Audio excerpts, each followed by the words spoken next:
right, you can see people joining in.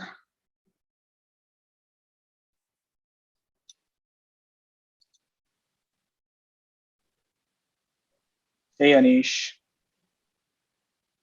Hey, Asta. So we're just going to wait for a couple of minutes for everyone else to join in, and we can then start the workshop. Sounds good. Hey, everybody. Hey, everyone.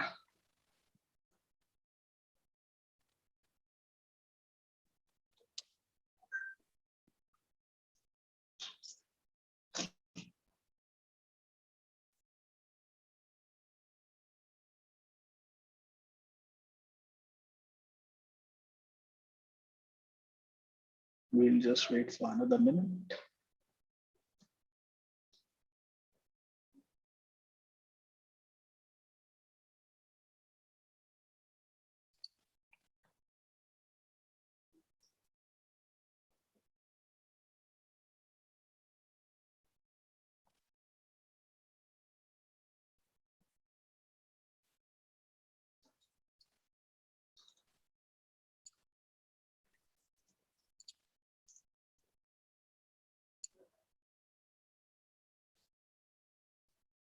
All right, I think we can start.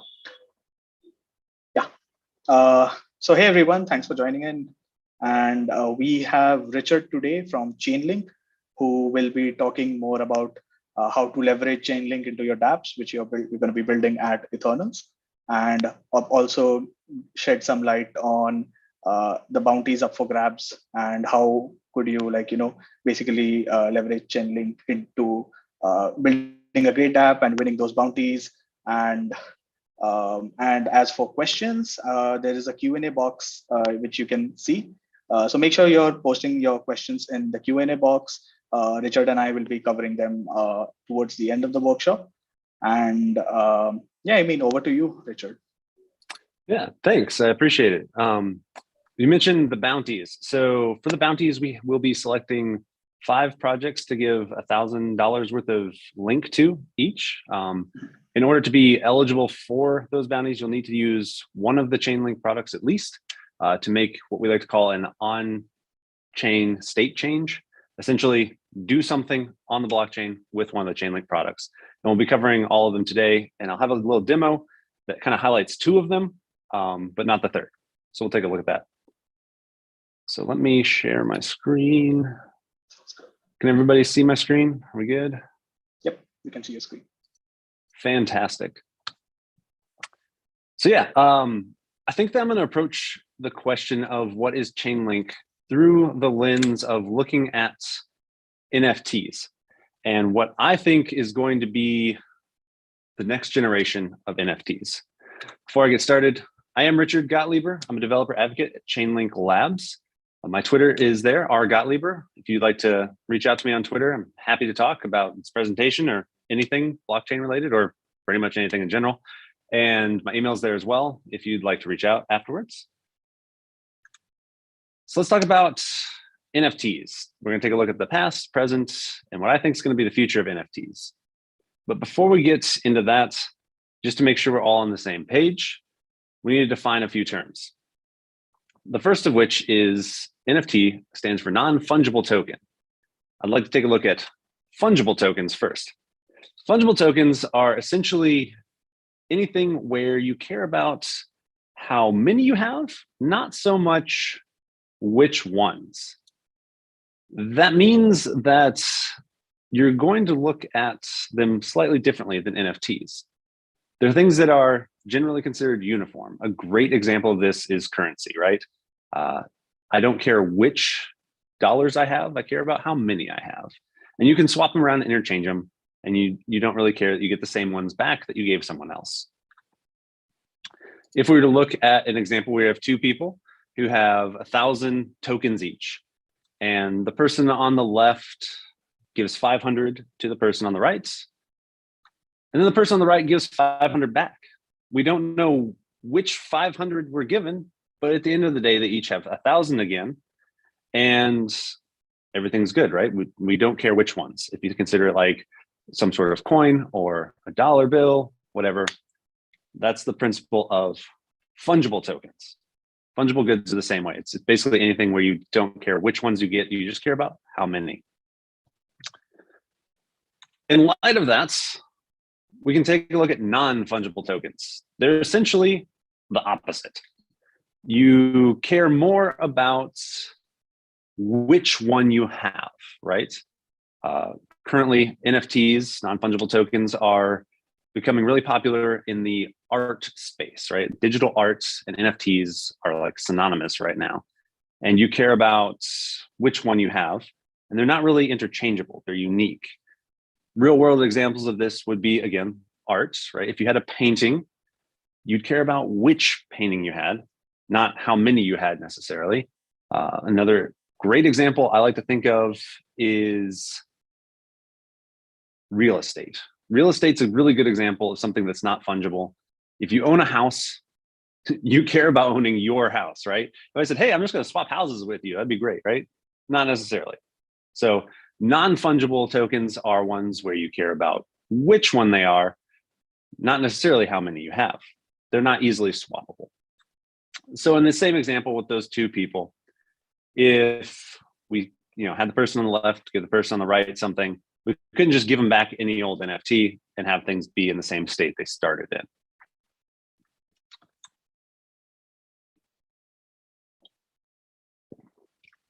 NFTs, they represent something. They could be cat pictures. They could be CryptoPunks. Those are a very popular NFT project.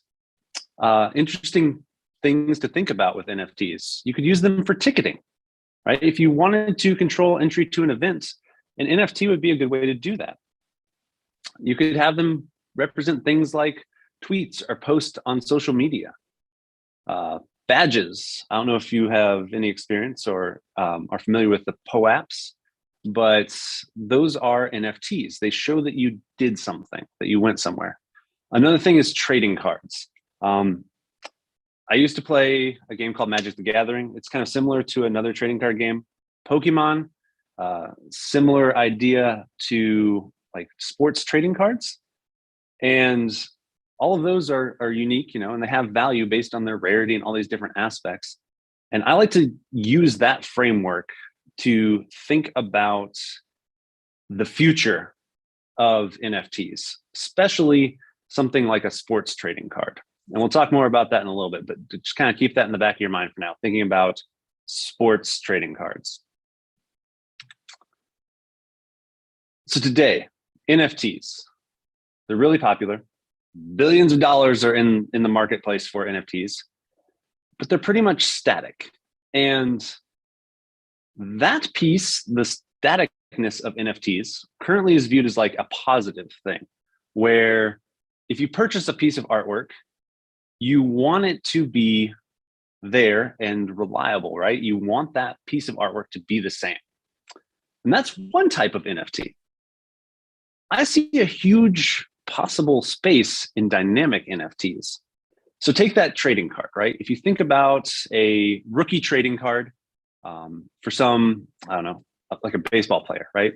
And it has their stats when they're a rookie, and you have that trading card, and it's rare because it's their rookie card, and they become really famous. And so it's worth a lot. What if that NFT could also include all of their stats and grow with them? It's still rare because you got it when they were a rookie. You still have that proof on the blockchain, but now it's growing, right? And it's changing over time. I think that's a really cool possibility just in that one space. So in the future, I can see like the NFT space growing and there being more use cases for them, especially when they're dynamic. If you remember back to an example of like using it for a mortgage or a ticket, right? Or like even a badge. Imagine having a badge that shows all the different things you've done, like your resume, your CV. Imagine that being an NFT and it's verifiable on chain as a proof of like your experience. I don't know. That's kind of stuff like excites me, right? Because it's like provable, verifiable on chain, and it can grow with you. Like I think that's super cool. So like that's where my head is in the NFT space. But that kind of introduces some problems, right? So dynamic NFTs, everything I've been talking about is about like interacting with the real world. And that's awesome, right? You have like real world data. It needs to get to the blockchain somehow to empower your NFT. You could have an NFT like this example is one that somebody created in a previous hackathon where they had an NFT that actually changed based on the weather conditions, right? So like your NFT like kind of evolves as weather changes. I think that's really cool. I see some questions in the chat. I'll get to those in just a minute before I go to like the next section. So yeah, so NFTs that react to the real world. That's awesome. Now, I normally really like to have some interaction for this question because I've got a hard question coming up. But if you'll just kind of play along at home, I'll hear you in my heart and believe that you're playing along. So blockchains are deterministic. They need to reach consensus, right? On the right here, you see we have a blockchain with 3 different nodes. And in order for those nodes to come to an agreement, to come to consensus, they need to all agree on what a value is. And here's that question I told you about. Anybody, can you tell me what's 1 plus 1? It's a hard question, right? It's 2, yeah? We all can agree. That's a deterministic value. That's a value that we can all agree on. It's always going to be the same. That is the type of value that blockchains love, because no matter when or which node tries to validate that, it's always going to be 1 plus 1 is 2. That's awesome. When we talk about the real world, though, the real world's often not deterministic, right?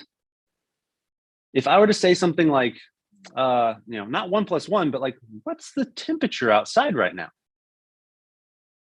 Well, if I look at my Apple Watch here, I can see that currently it's 47 degrees Fahrenheit, 8 degrees Celsius outside. Everybody agree that's what the temperature is? No, maybe not, right? It depends on when I ask this question, where we're talking about, things like that. Same could be said of like, if I said, pick a random number. Random numbers are awesome for things like NFTs. They can introduce like, different chances of rarity and stuff like that. Everybody pick a random number. We all agree that the random number was 3, right? No? Again, these are non-deterministic values.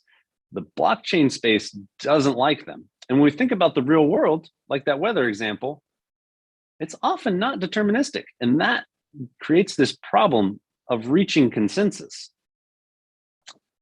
This is often what we call the oracle problem.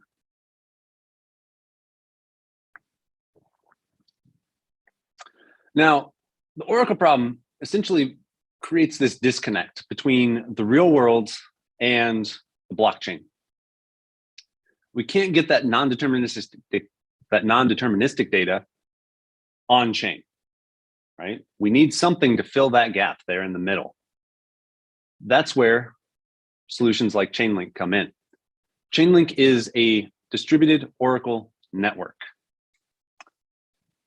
So oracles are tools that fill that gap, that allow us to bring real world off-chain data on-chain. They kind of sit in between data sources and blockchains. Now, you could set up your own oracle and have a node there that would do this for you, right? Because the way it works is you're informing smart contracts in order to bring that data on-chain. There's an issue though. When we have something like a blockchain, it's decentralized. That's one of the benefits of blockchains. And causing that decentralization to go through a single node or a limited number of nodes creates centralization. And you can end up with one point of failure. It could be it going down. It could be somebody tinkering, messing with the data that's coming in. That could be a problem. Chainlink solves this problem by having a decentralized oracle network. Essentially, it's the same concept as a blockchain. We have all these different nodes working together to bring data on-chain in a decentralized fashion.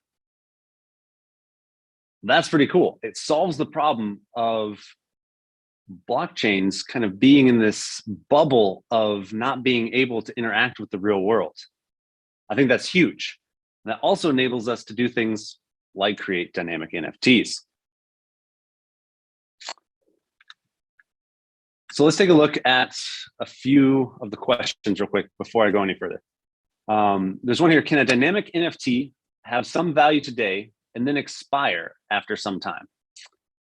I actually have a demo of like an add-on to the demo that I'll be doing in this talk, where if the NFT isn't interacted with within a certain amount of time, it changes. So for that one, yes, definitely you can have the value change. And again, this kind of goes back to it depends on what you want from the NFT. I think there's a huge advantage to dynamic NFTs, but sometimes you may not want them to be dynamic, and having a static NFT also has its value. I'm not sure I fully understand the question. Is the future of NFTs inter-exchangeable too?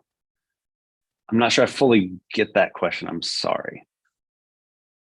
If you want to maybe submit it like with a little bit of clarification, we can come back to it.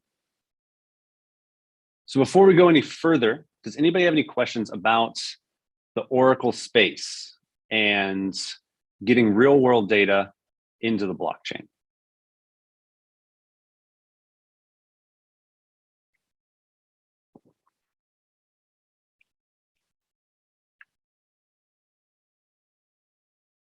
Is it possible to set up our own Oracle service? It is. It totally is. You can actually run your own Chainlink node as well if you'd like to be a part of the Chainlink node network. We have instructions in our docs. I'll show you where the docs are. We won't be covering setting up your own node, but yes, it's completely possible. Short answer, yes.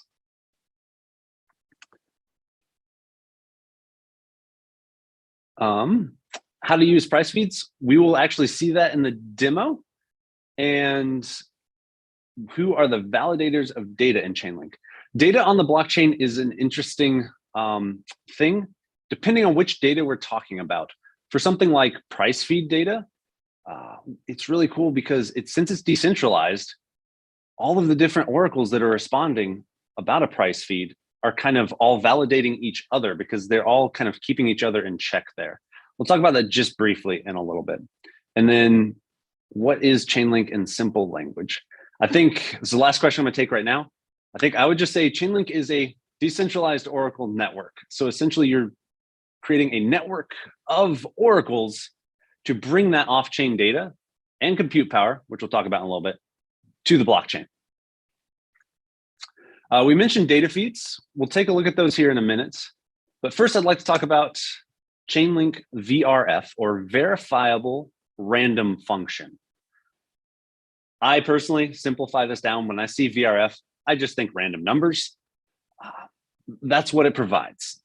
Historically, most of the tutorials and demos of random numbers that I've seen do something like they'll use a hashing algorithm with some sort of seed value. It could be like the address of the person who's calling the random function, the block hash that the function's being mined in, or the timestamp, something like that, right? Some sort of theoretically random inputs that's hashed, and then that creates your random number.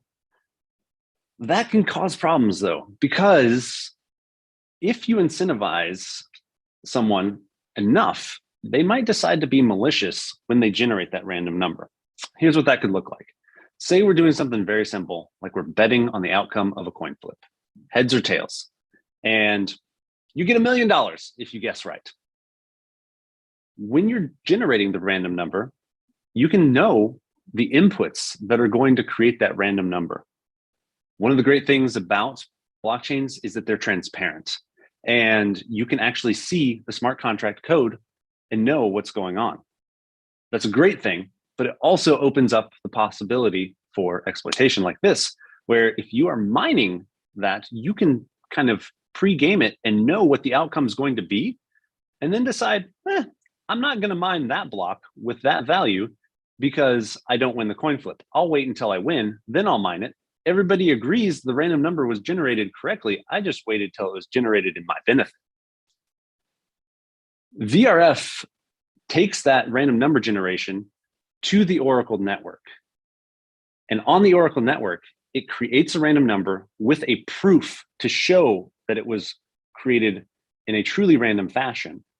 It then takes that information, passes it back into the blockchain to the smart contract with the proof. So you have provably random numbers. So you know there wasn't any sort of funny business going on when that random number was generated. These random numbers are used in projects like Pool Together, which is a lottery, a no-loss lottery. It's pretty cool. You put your money in, everybody puts in their money. The interest, essentially, that is generated from that money is then the prize. And if you didn't win, you get your money back. So it's a no-loss lottery is what they call it. In the NFT space, projects like Aavegotchi use VRF when they are assigning random traits to the NFTs. So that way you know for sure that the traits you're getting are actually random and there's not somebody gaming the system behind the scenes. I'll pause here. Any questions about random numbers? And then coming back to the question from earlier, consider an NFT and its value changes and the holder wants to exchange it for another NFT. Different user holds this. So I'm not sure what your question is about it changing, but yes, it is possible to change the value. And actually in the demo, the NFT that we'll be creating, the dynamic NFT, actually has a chance of changing only when it's traded from one wallet to another. So yes, it definitely could change. And like, this is again, depending on the use case, right? Like I think it's really cool, but you know, if I was expecting to get a CryptoPunk with certain traits and like, you know, when it got to my wallet, it changed, that wouldn't be great, right? So it depends on the use case. If Chainlink VRF code is also available publicly, how does it make sure randomness doesn't get compromised? So I think what you're asking here in this question is, and I think this kind of goes to the question below. So there's proof of randomness built in so that you know that it wasn't created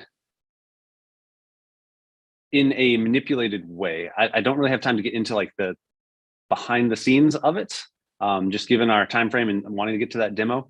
But I can show you in the docs where you can read more about that for sure. And the next two down, I think those would be answered by the docs as well. Do the ones operating a node on the Oracle network know how the random number is generated? So there's an algorithm that creates the random number. So yes-ish. Again, I'm gonna refer you all to the docs. I'll show you in the docs where it is to answer these questions. They're all fantastic questions though. So let's go into the next product, Chainlink Keepers.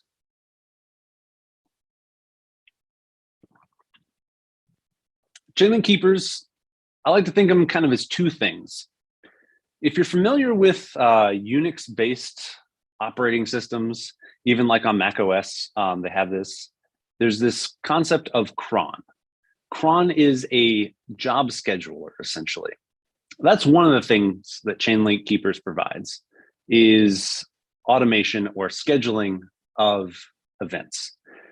So smart contracts are awesome. They are decentralized, you know, they have all this like built-in cryptographic truth built into them. And despite being as smart as they are, hence the name smart contracts, they're not really motivated, I guess I would say. They don't do anything by themselves. That's where something like Keepers comes in. So Chainlink Keepers allows you to have event-based triggering execution of functions within smart contracts. This could be something like, just like I mentioned, cron, where at a certain time on certain days, you want something to happen. Say every day you want, you know, something in a smart contract to execute. That's where Keepers comes in. Perhaps you want something else more complex, like an event-driven thing, similar to the product if this then that, right? When something happens over here, I want something else to happen in my smart contract. That's where Keepers comes in. essentially, this allows you to take care of all of the automation that you need for your smart contract. I mentioned, not in today's demo, but in the other demo, like kind of the extension of this demo, where if the NFT isn't traded within a certain amount of time, then it changes. And that is actually handled by keepers. It's checking the NFTs that the contract creates on a regular basis. And if any of them haven't been traded, I think it's set for 5 minutes in my example. Within the past 5 minutes, then something happens and the NFT changes. So you could also use this besides for NFTs. You can use it for things like just any automation that you want in a smart contract. It's commonly used for things like yield harvesting and rebasing of values. Any other events that you want triggered, that can all be handled by Chainlink keepers. So questions about keepers?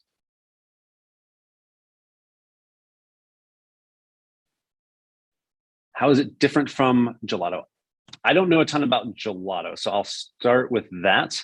I think probably the main difference, and again, if I'm misspeaking about Gelato, I apologize. Keepers has the entire Oracle network behind it. So you have that distributed Oracle network, which gives you more redundancy and more dependability that the keeper will execute when you expect it to execute. So that's one thing that like I really like about Chainlink keepers. Again, I'm not an expert on Gelato. Functionally, it's probably pretty similar, right? That automation piece. All right, so we're gonna dive into the demo now. But on the way into the demo, we're gonna take a look at the docs. So what we're gonna do in the demo is we're gonna take an NFT and we're gonna use VRF and data feeds to make it dynamic. And then hopefully if Rinkeby is behaving and acting fast enough, we'll deploy it. If not, I've already deployed it once before, so we can take a look at it there. On chain. And I'll just say, whoever would like this NFT, the first person to get their wallet address in the Q&A, I'll send them one. It has no value other than, I don't know, I guess like remembering it and this amazing presentation. But I'd like to send it to somebody else just to kind of see it work. Or if you all want to, in the chat, maybe bounce it around a little bit and we can see if it evolves. But essentially what it is it's going to be a flower that needs to be traded in order to change. And it starts out as a seed. It's going to use VRF to give it a 50-50 shot on evolving to the next stage. Each time it's traded until it gets to the final stage. Again, not in this demo, but also I've used it to have like a fourth stage where it's kind of like a withered flower when it's not being actively traded. So let's take a look at the docs. I need to get rid of this bar. There we go. First, and kind of talk about data feeds and VRF. So I mentioned data feeds. And if you go to data.chain.link, you'll see our list of price feed data. These are kind of the most popular, ready to go out of the box data feeds that we have. They're asset pairs. So like you'll see things like ETH in terms of USD or Bitcoin in terms of USD. These are using the Oracle network. A bunch of different oracles on the Oracle network are all reporting in their price. If you look at a single price feed, you can kind of see who the different oracles are and what price they're reporting back. Each of these prices, I think I saw a question asking about like how this data gets on chain. So each of these prices is reported individually into a aggregator smart contract. And we take those prices to create like what we call the trusted answer. And each oracle signs that price. So it's verifiable that like, hey, this is what this oracle said the price was at this time. It's signed by the oracle. There's some trigger parameters here that will cause an update to our trusted answer. And these trigger parameters, again, are like another good example of keepers, right? If the price changes, it depends on which asset pair we're looking at. But in the case of ETH to USD, if it changes by 0.5%, it'll cause it to update on chain. And the heartbeat is also just kind of a time-based trigger. And if that gets reached, it'll update as well. Using data feeds. That's where we go to the docs. docs.chain.link. Amazing website. Has everything you need for using Chainlink products and blockchain information. It's fantastic. Maybe I'm a little bit biased. I don't know. If you head to docs.chain.link and take a look at data feeds, it'll explain to you about data feeds and how to use data feeds. One cool thing, we have a lot of examples in our docs that you can just open straight in Remix. We're not going to do that today since we'll be using a piece of this in the example I have in just a moment. But essentially what this does, it takes that aggregator, it imports our aggregator interface. We tell it what address to use for that aggregator interface. This is something that's important to point out. Each of those pairs has a different address. So depending on what network and what asset pair that we're talking about, it's important to make sure that you get the right address. And then we'll get the latest price, and we care about the price from that. So this function will actually return the price. I'm going to go a little bit quick just so I can make sure we get through all of this, and I still have some time for answers. Random numbers. We just came out with VRF v2. It's awesome because it saves you gas, which is like the name of the game when it comes to blockchains. And it also lets you do things like get multiple random numbers at the same time. Also awesome. But it requires a little bit different setup that we're about to walk through. So if you come to the docs, you can get all the instructions here just to kind of get to it. If you head to vrf.chain.link, you'll need to connect your wallet. What this is doing is we're creating a subscription. We're creating a kind of like a bucket of link that we allow multiple smart contracts to access to get those random numbers. So if we click create a subscription, we can walk through that and do this. But in the essence of time, I've already got a couple subscriptions that I've created. If we take a look at this subscription, you'll notice that it's funded with some link and it has a history of the usage. So you can see which contracts are using your subscription and how much they're costing you. We'll need this subscription ID for our smart contract. And the way it works is you take your subscription, when you deploy your smart contract, you give it your subscription ID, and then you have to come back here and tell your subscription, here's the address of the contract I just deployed, and I give it permission to access the subscription. All right, so let's take a look at the actual NFT contract. And this one, it's a little bit of a doozy, but I think we can get through it. A lot of this I've taken from Open Zeppelin's NFT. They have like a wizard for creating NFTs. And Open Zeppelin, if you're not familiar with them, are a set of contracts that are vetted and they've been like battle tested. They're super reliable and you can use them for a lot of different functionality, including like tokens, ownability. I use it for the counters piece in this contract. Let's dive in. At the top here, I am importing in those Open Zeppelin contracts, as well as some of the Chainlink contracts. We've got that aggregator that's getting our data feed. We've got the link token interface. That's going to be the definition of the actual link token. I have the VRF coordinator and consumer. Remember, VRF is the random numbers. And then we get into the actual contract definition. I'm going to zoom in just a little bit more. We have our contract. We're telling it what types it is. We're doing a little bit of setup here. All of this information here is coming straight from the docs for random numbers. If you go back to our documentation for random numbers, you can see here we have a basic contract for getting random numbers. And we're just setting up all the different stuff. That subscription ID, that's going to be what we created on the VRF page. We're telling it where the coordinator is. The coordinator is just a smart contract that passes the random numbers back and forth. Where links defined on this blockchain. All of these addresses, remember, they are dependent on which blockchain you're on. There's a few more things like the gas limit. how many confirmations we want to see. So this is how many different nodes need to agree. The number of words. Words is a computer science term for a piece of data. In the case of VRF, when you see words, it's pretty safe to just think random numbers. And then we'll get those back.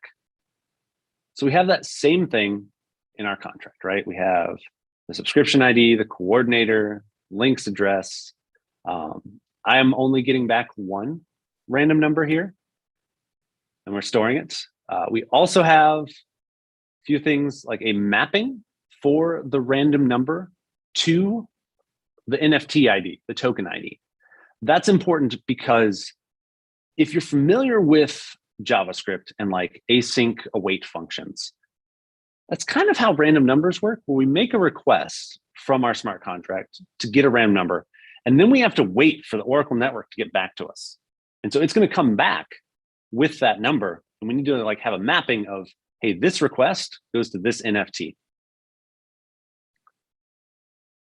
We set up some URIs. This is going to be the information that is in our NFT, telling it all the data. And it's stored in IPFS. So it'll be static, it's distributed. IPFS is awesome for hosting data that you want to be decentralized. These are all the different JSON files that will define the different stages of the NFT. We have the constructor, and the one thing that it takes for input is that subscription ID. And then the constructor is essentially what sets up the contract the first time it's run. So we do things like defining the two price feeds that we want. We define the link token interface, the coordinator, all that stuff. We have our mint functionality. This is where we'll actually create the NFT itself. You'll notice it does things like increment the counter, and it sets up the URI. The URI, again, that's the information about the NFT. And if I'm going too fast and like you're trying to like furiously type along with me, I'll have a link to all this code that I'll share in the chat when I get done talking. So don't panic about that. So randomness. This is the function to actually request those random numbers. Remember I said it's kind of like an async await thing. So we need to send our request off. That's the first step. It's going to do some work on the Oracle network, and then it's going to come back to us. So this is that request off to the Oracle network, to our subscription. This piece here is where this NFT becomes dynamic. So on OpenSea, when you transfer, it actually calls transfer from behind the scenes. So we're overriding that functionality. We're kind of redefining what happens when that function is called in our token. And essentially what I'm doing here is I'm saying, if the flower isn't like that final stage, go get some random numbers, go get a random number. And we're mapping that token ID, so which NFT is being transferred, to the request. So we can kind of keep track of like this NFT, this request. And then we go ahead and transfer it. This is where my NFT becomes dynamic. And it's using the random numbers to go and do that. When those random numbers come back, the contract calls into our contract the fulfill random words function. So this is where like the kind of the await piece when it comes back from that, right? So when it comes back, it calls this function of fulfill random words. And here I get the random number and I, take a look at it. And if it's even, then I go ahead and evolve the flower. This could be a lot more complicated. You can do a lot more stuff with random numbers, right? This is just kind of a simple version. And if we evolve the flower, we essentially take the JSON and go up to the next stage. So all that URI information that we defined above, we're basically just going up to the next stage with a small caveat. We are comparing the value of two things, USDC and DAI. Both of these are, in theory, stable coins, and functionally, they're always worth one. but they fluctuate just a tiny bit way on down in the decimals where it doesn't matter to users, but it's enough that we can use it for something interesting like this.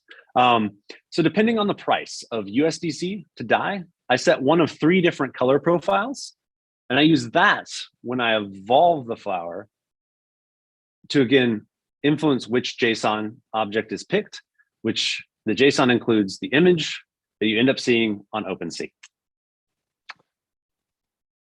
So I know it's a lot. Again, I'll be sharing this code. And if you have questions about this, again, like I'm happy to talk on Twitter. You can email me, follow up. I'm always happy to talk. You can pop on into the Chainlink Discord too. It's a great place to ask questions, follow up. So let's see this in action. I don't know if we'll have time to actually do all of this live, but to deploy a contract like this using Remix, first thing you got to make sure you're using injected Web3. That will actually deploy it to the real blockchain. The second thing is you always got to make sure you pick the right contract. I can't tell you how many times I've deployed the wrong contract by not picking the right contract here. And then for this one, you remember we have to pass in the subscription ID. That's going to be this value here. Whoops. So pop that in here. I should be able to deploy it. We'll confirm. And then once it's deployed, we'll need to authorize this contract to use our subscription. So we'll need to take the contract address here and give that back to our subscription by saying we're going to add a consumer. Again, it's pretty simple. A lot of approvals through your wallet. One thing, forgot to mention, if you need test link or test ETH for Rinkeby or any other network, faucets.chain.link is fantastic. It's a great place to go. Get some test ETH or link. While this is approving, I'm going to pull some baking show movie magic out and say, oh, look, I already had one in the oven. So we don't have to wait for it to bake. This is the same contract that we just deployed, just an earlier version of it. And you can see I created the contract, I minted a token, and then I did some transfers, right? These transfers, even notice, was it DFE9? DFE9 is this contract. We've got 4 transfers, right? 1, 2, 3, 4. We called our VRF, got a random number 4 different times. And if we take a look on OpenSea, you can see it's graduated from that seed to it's actually a purple flower now, right? So of those 4 transfers, 1 of them caused it to evolve. Pretty cool. I don't know. So let's take a look at the questions real quick. Actually, we'll go back. I'll get you the links. But so we talked about NFTs, dynamic NFTs. We looked at data feeds, VRF keepers. We talked about the fact that if you use one of these to make a change on chain, that's what you need to do for the bounties. We deployed an NFT, looked at what it was, and yeah, I think I'm going to look through here. We got. I'm sorry, I'm going to admit now I'm bad with names, but I think it's Yash is the first address I see here in the question. So I'm gonna send one of these NFTs to Yash. And Yash, if you send it to other people in this group, it may evolve. So yeah, we'll take a look at that. Yeah, okay. What questions do we have? I'm gonna stop sharing my screen. Yep. Let me just check the Q&A box.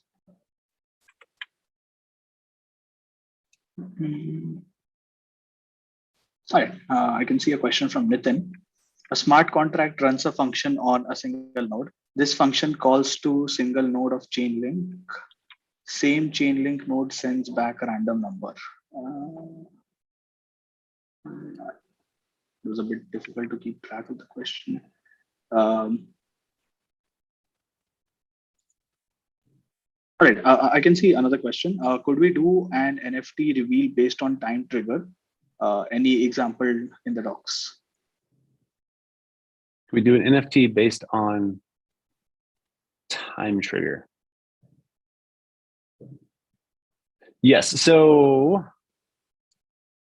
in the docs, and Yash, I just sent you that NFT. So I don't know. Let us know and send it to somebody else. And we'll see if it grows up.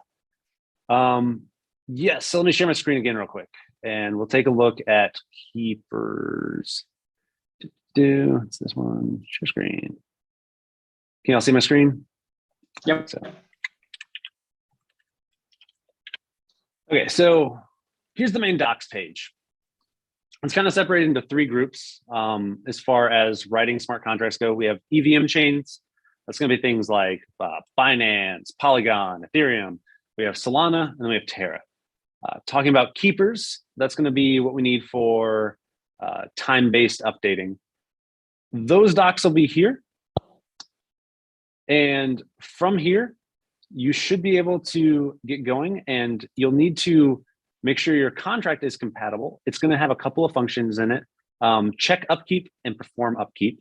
Those are the two functions. There's examples here, as well as you'll need to go to the Keepers app and create a keeper. They're not currently on Rankabye.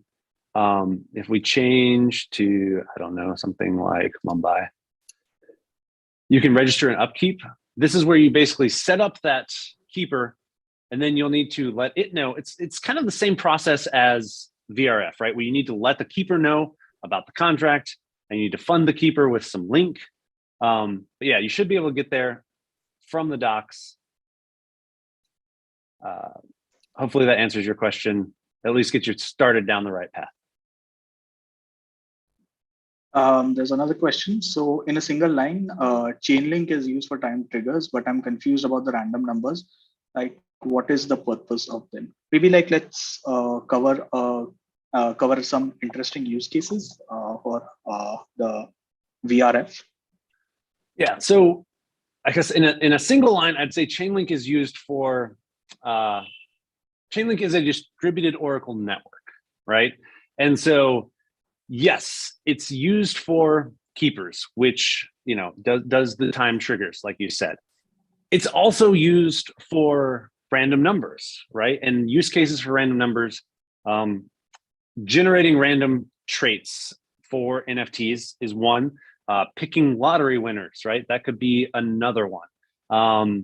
I don't know, like the sky's the limit, I guess, on what you do with random numbers. If anything that you would imagine like you could roll dice for, random numbers. Order of cards in a deck of cards, random numbers. So I feel like there's a lot of use cases there. I don't know that I'm the best to answer all of that, but yeah. But then also it brings off-chain data on-chain. Like that's a huge thing, right? We talked about asset pairs and price data, but there's also any API. Essentially, you can get data from any API on-chain. It's not something that we necessarily recommend using any API in production for something like a hackathon. It's fantastic, just because when it comes to getting data, you want to make sure that you have a very reliable source for that data. The more distributed, the better, right?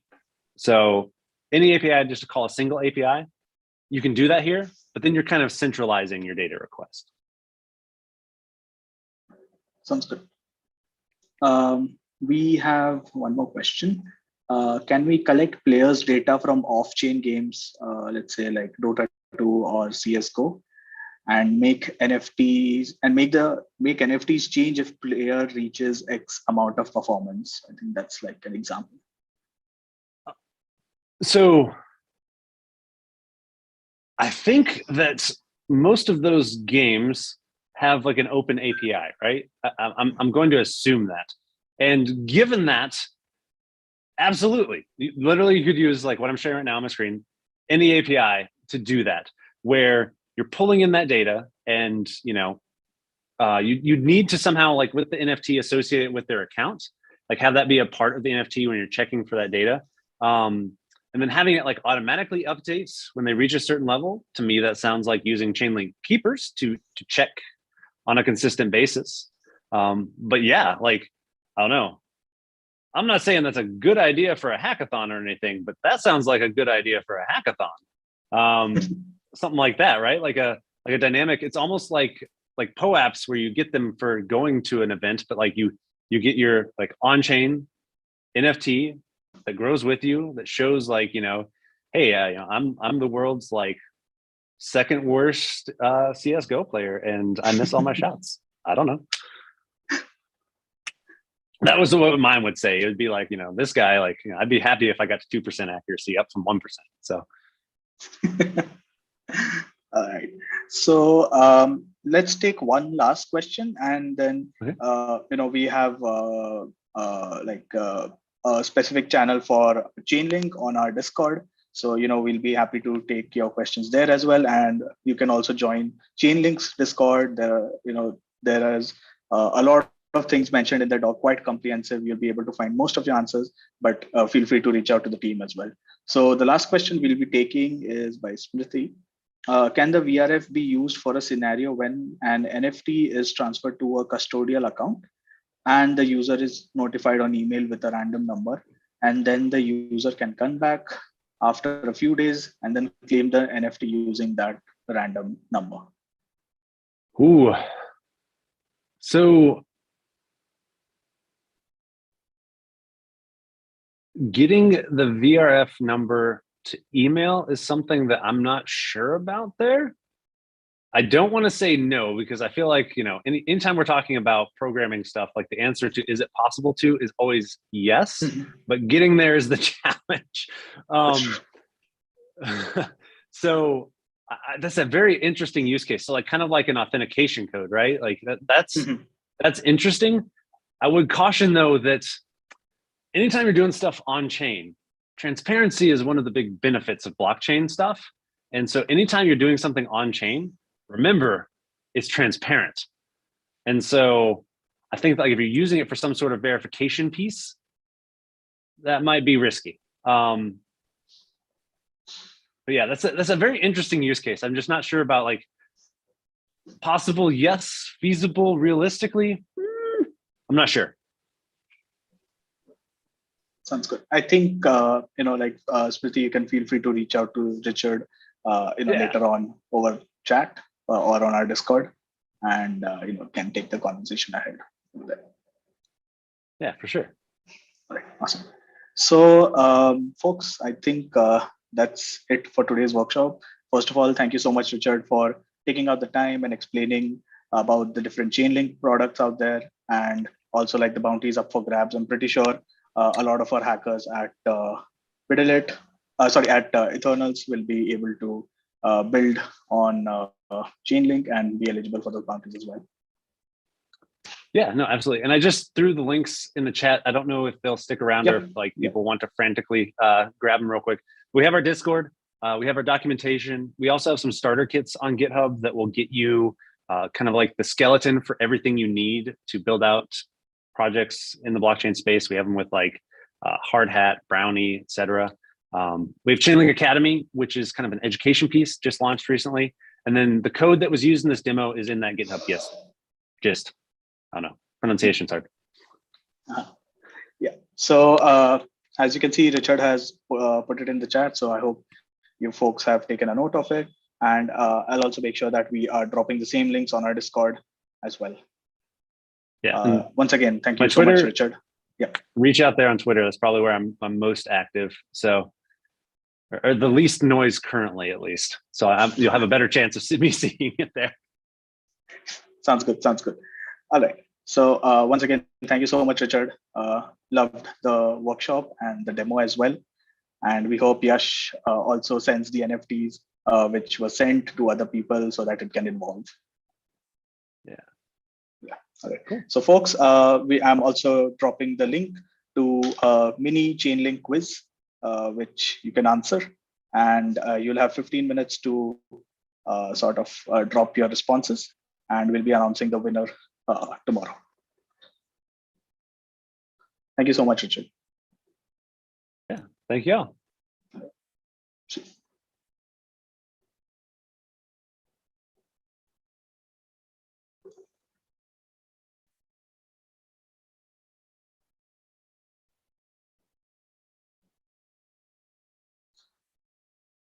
Folks, I hope you have taken note of the link, and we'll be ending the webinar now.